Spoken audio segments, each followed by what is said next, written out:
teks Bible mereka itu sudah hilang, tidak ada. Sedangkan manuskrip Al-Quran kita masih lengkap dari Al-Fatihah sampai An-Nas. Nah,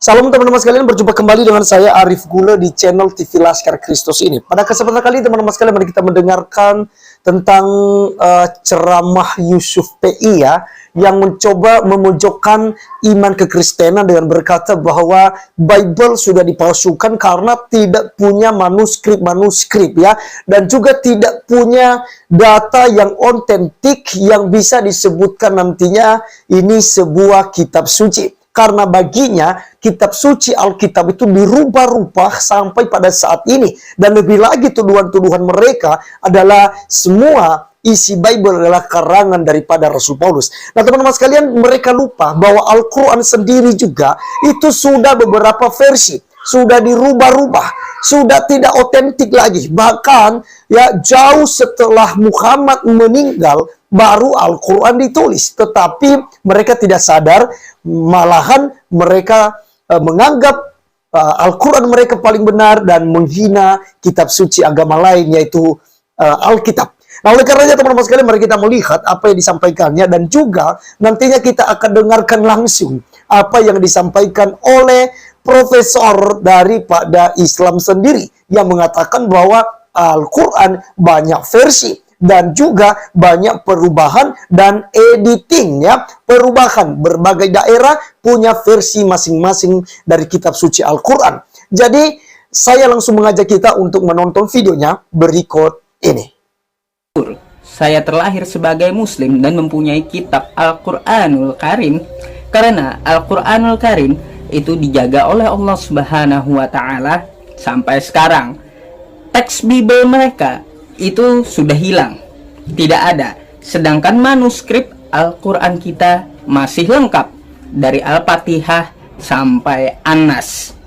Nah, saya mempunyai manuskrip dari data yang dari sejak zaman Utsman bin Affan. Kalau antum mau, silahkan hubungin saya. Saya akan berikan PDF-nya. Berbeda dengan mereka yang sudah tidak ada manuskripnya, tidak ada teks aslinya, tidak ada naskahnya. Paling naskah-naskah yang ditemukan seperti naskah Laut Mati, katanya gitu ya. Nah, itu mereka tidak mempunyai manuskrip satu biji Bible mereka. Berbeda dengan Al-Quran kita. Maka dari itu mereka dapat dengan gampang gitu untuk mengubah kitab mereka sendiri. Ya teman-teman sekalian, itulah yang disampaikan oleh Yusuf PI ini, dan ini sangat menistakan ya, memojokkan iman kekristenan apa yang dilakukannya ya, dengan berkata bahwa kita tidak punya manuskrip, kita tidak punya naskah selain daripada yang ditemukan dari Laut Mati. Justru yang ditemukan di Laut Mati ini teman-teman sekalian, ini bukan sebuah kitab suci Kristen yang hakiki gitu ya, karena ada banyak versi. Itu yang mereka selalu kutip tentang Injil Barnabas ya, yang sangat bertentangan dengan Injil asli yang ditulis oleh Matius, Markus, Lukas, dan Yohanes. Nah teman-teman sekalian, apa yang disampaikannya ini sangat memojokkan iman kita. Maka teman-teman sekalian, perlu kita meluruskannya, perlu kita memberikan jawabannya. Kalau kita melihat video-video daripada sejarawan yaitu Bambang Nursena atau pendeta Dr. Bambang Nursena, itu lengkap, manuskrip kitab itu lengkap dari abad pertama. Bahkan kitab-kitab sebelumnya, sebelum zaman Yesus Kristus, kita punya manuskrip ya, lengkap selengkap-lengkapnya. Berbeda dengan Al-Quran kalau kita kembali kepada kitab suci mereka ya. Dan untuk menjawab ini teman-teman sekalian, saya tidak panjang lebar karena saya langsung mengajak kita untuk menonton ya video profesor daripada Muslim sendiri ya, karena ini rawan sekali ketika kita berkata bahwa Al-Quran sudah dirubah-rubah, nanti mereka bisa memenjarakan kita, mereka bisa melaporkan kita. Tetapi kita gunakan orang-orang Islam sendiri yang menjawab Ya, supaya Yusuf PI ini terbungkam oleh Muslim sendiri, bukan kita teman-teman sekalian, karena kita tidak suka ribut. Kita hanya menggunakan hak jawab kita, ya. Dan satu hal yang perlu kita ingat bahwa segala tulisan yang diilhamkan oleh Allah di dalam Alkitab itu sangat bermanfaat untuk mengajar, untuk menegur, menyatakan kesalahan dan mendidik orang dalam kebenaran. Itu yang harus kita pegang, dan kitab suci kita justru banyak dikutip oleh Al-Quran, ya. Jadi kalau kita melihat kisah-kisah Bani Israel semua di dalam Al-Quran, ya, itu semua dikutip dari Alkitab, ya.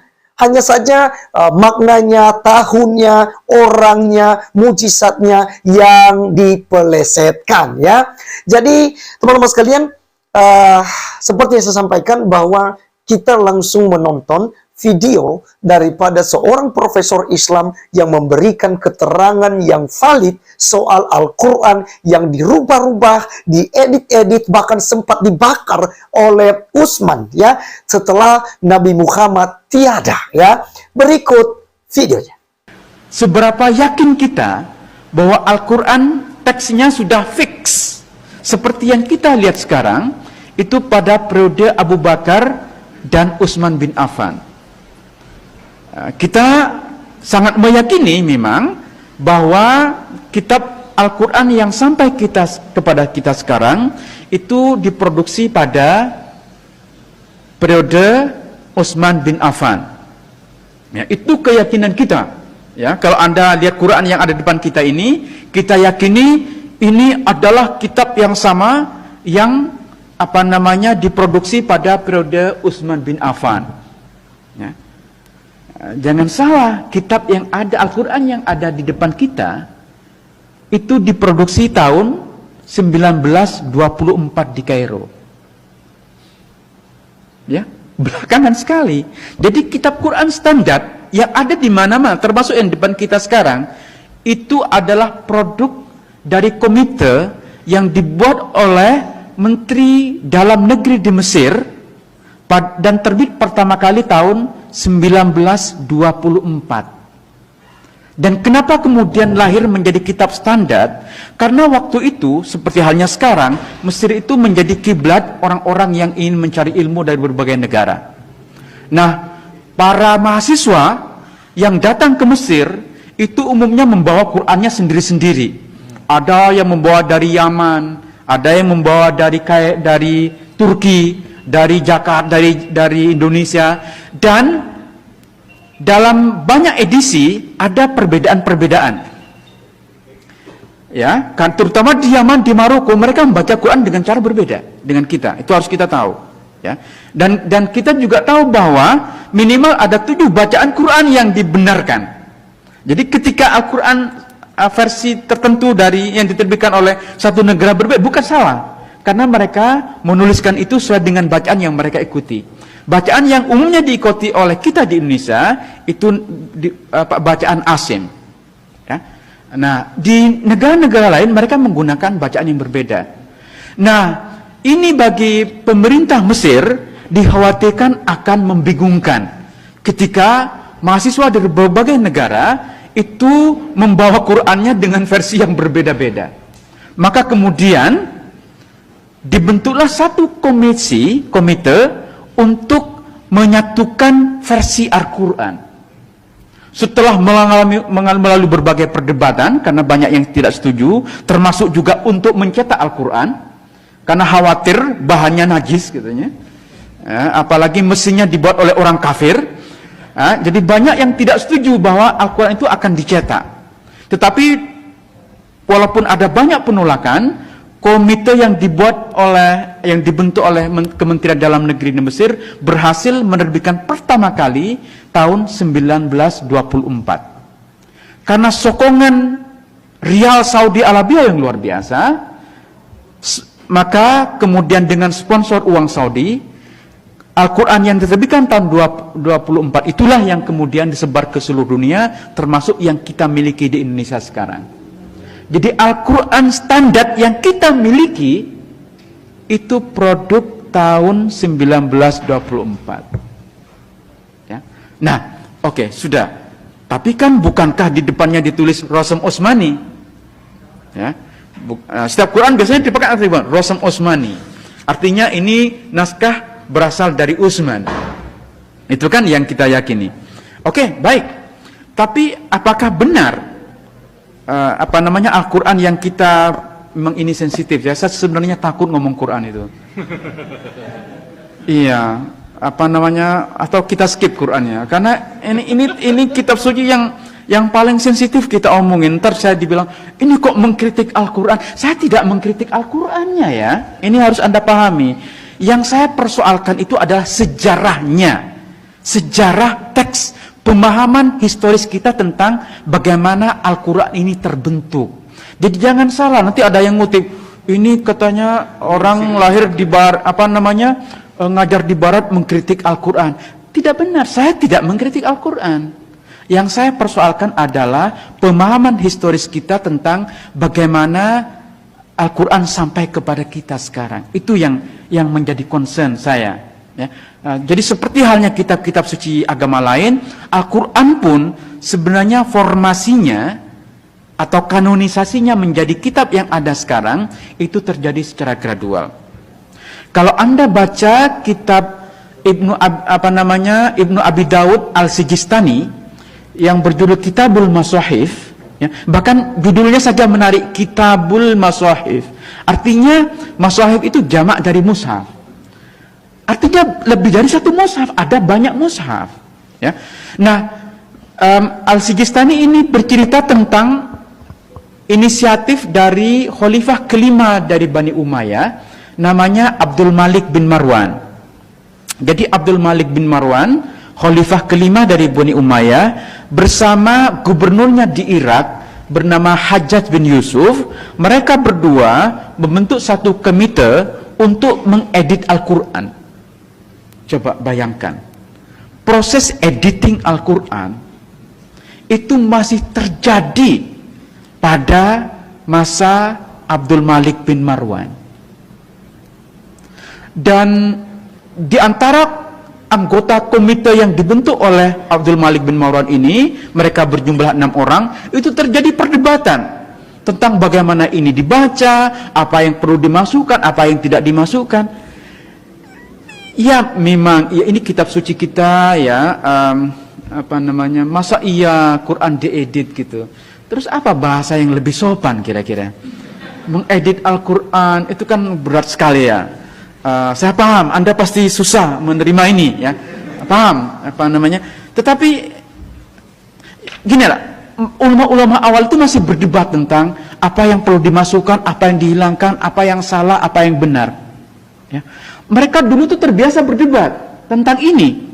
Kita yang hidup di abad 21 itu lebih picik pikiran kita. Kita lebih tertutup. Ya. Maka Al-Quran ini sekarang menjadi kitab yang tidak mungkin kita otak-atik. Jadi ketika saya pernah nulis di Jotan tentang rekonstruksi surah Al-Kafirun, itu heboh, mengotak-atik Al-Quran. Padahal yang saya lakukan itu penelitian ilmiah. Itu berdasarkan teks-teks kuno Al-Quran yang sekarang ditemukan di berbagai belahan dunia. Nah, gimana teman-teman sekalian? Setelah kalian mendengarkan profesor yang tentunya sangat cendekiawan di dalam Islam ya. Dan seperti disampaikan ya, dia banyak diserang dan berkata kok Al-Quran dikritik gitu ya.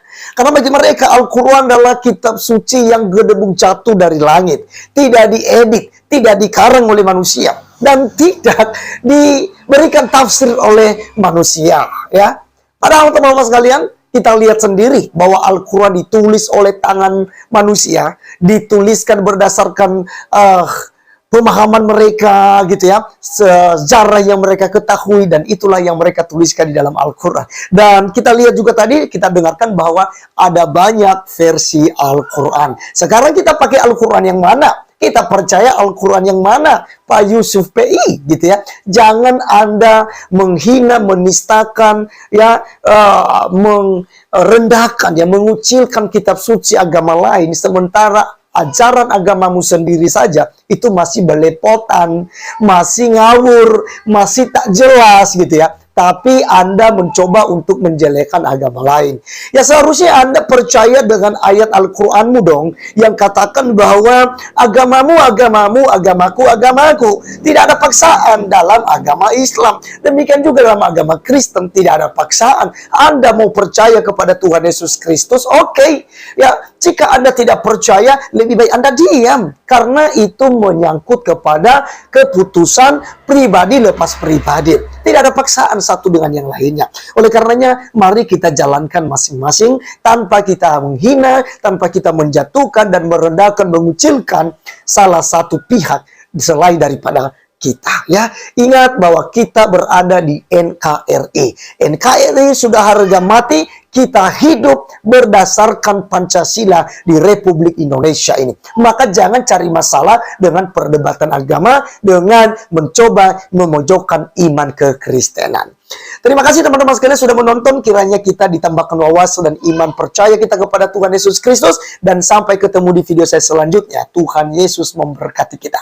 Salam.